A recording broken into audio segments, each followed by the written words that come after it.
Γεια σας. Ευτυχώς ο Σεπτέμβριος φεύγοντας μας έκανε τη χάρη να ρίξει λίγο βροχή στις 29 του μήνα. Όχι πολύ βέβαια, αλλά δροσίστηκαν τα δέντρα και πήραν λίγο παράταση. Είμαστε στο παραπέντε και θέλουμε καλή βροχή σύντομα. Ο Οκτώβριος μπήκε με το δεξί και από τη δεύτερη μέρα άρχισε να βρέχει από τις 4 το πρωί με σιγανή ποτιστική βροχή.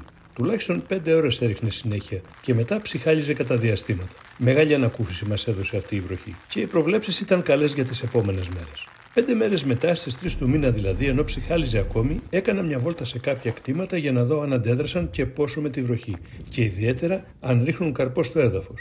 Η πρώτη εντύπωση ήταν θετική, όλα τα δέντρα έχουν φουσκώσει τον καρπό και γυαλίζουν φύλλα και ελιές. Εκείνο που με ανησυχεί είναι μην έχουν αδυνατήσει τα κοτσάνια που ενώνουν την ελιά με το κλαδί. Και όπως θα βαρύνουν τώρα οι ελιές ρουφώντας νερό, αρχίσουν να πέφτουν στο έδαφος. Σε μερικά κτήματα δεν έχω καρπόπτωση, σε κάποια έχω αρκετή, αλλά ακόμη δεν είναι μεγάλη ζημιά. Κοιτάξτε τώρα από τα ίδια δέντρα μερικά πλάνα πριν και μετά τις βροχές, για να δείτε πώς αναστήθηκαν με το νερό. Μέχρι τις 3 Οκτωβρίου, στα 25 τετραγωνικά μέτρα που ορίζει μια ελιά, ας πούμε, έριξε 1.800 κιλά νερό. Τώρα θα μου πείτε πώς το υπολόγισα. Γι' αυτό θα σας πω ότι είχα αδειάσει τη στέρνα για να την επισκευάσω, οπότε το νερό που έπιασε από 74 τετραγωνικά κεραμίδια που συλλέγουν είναι 5,65 κυβικά. Έκανα την αναγωγή και το βρήκα.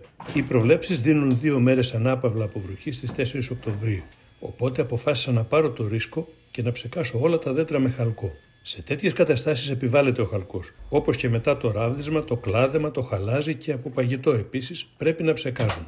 Όταν μετά τις βροχές εξατμίζεται το νερό, μεταφέρονται βακτήρια και μύκητες και όπου βρουν πληγούλα στο δέντρο το προσβάλλουν. Για να προφυλαχτώ λοιπόν από γλιοσπόριο, κυκλοκόνιο, καπνιά και καρκινώματα, θα κάνω μια γύρα να ρίξω χαλκό, γιατί γενικά παρέχει προστασία από μύκητες και βακτήρια ο χαλκός. Και ειδικά αυτός που βάζω απορροφάται αμέσως. Γι' αυτό ρισκάρω ενώ έχει βροχή σε 2 μέρες. Βοηθάει στη φωτοσύνθεση και στη θρέψη το δέντρο και δεν γεμίζει χρώματα φύλλα και τον καρπό. Είναι δε πιο ασφαλής από όλα τα είδη χαλκού. Άνετα τον ρίχνεις και 20 μέρες πριν τη συγκομιδή. Όπως θα καταλάβατε, είμαι στο αγαπημένο μου κτήμα, όπως σας το λέω. Πήρα μια κρυάδα στην αρχή κοιτώντας το έδαφος, γιατί έχει πάρα πολύ καρπό κάτω. Περισσότερο από χθες που πέρασα για τον έλεγχο. Το μόνο παρήγορο είναι ότι έχει ακόμη αρκετό καρπό πάνω και μακάρι να μείνει έτσι ως τις 20 Νοεμβρίου που θα μαζέψω τις ελιές. Αυτή είναι η κατάσταση των δέντρων αυτή τη στιγμή. Και στα άλλα κτήματα που πήγα, περίπου τα ίδια έχω. Και καρπό πάνω, αλλά και καρπό κάτω στο έδαφος. Αυτό είναι το κτήμα που είχατε δει σε βίντεο να το κλαδεύω βαθιά. Οι τούφες είναι γεμάτες καρπό, έχουν πέσει και αρκετές κάτω, αλλά αν δεν πέσουν άλλες, κάτι θα πάρω και από εδώ. Να επισημάνω σε αυτό το σημείο ότι παρατηρώντας και μαθαίνοντας κάθε χρόνο και κάτι, έχω την εντύπωση ότι όταν κλαδεύεις ελαφρά κάθε χρόνο τα δέντρα, καρποφορούν συνέχεια και όχι χρόνο παρά χρόνο.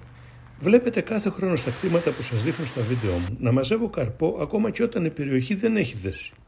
Είχα και μια αναποδιά σήμερα με τον αυλό, μου έκανε νούμερα και πρέπει να αγοράσω καινούριο από ό,τι φαίνεται.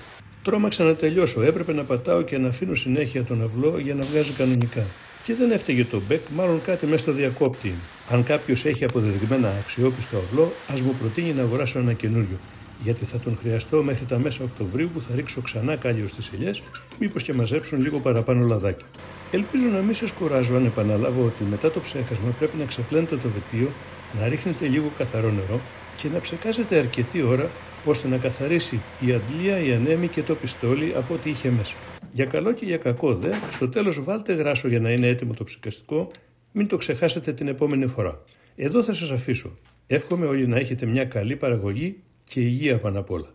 Γεια και χαρά σας.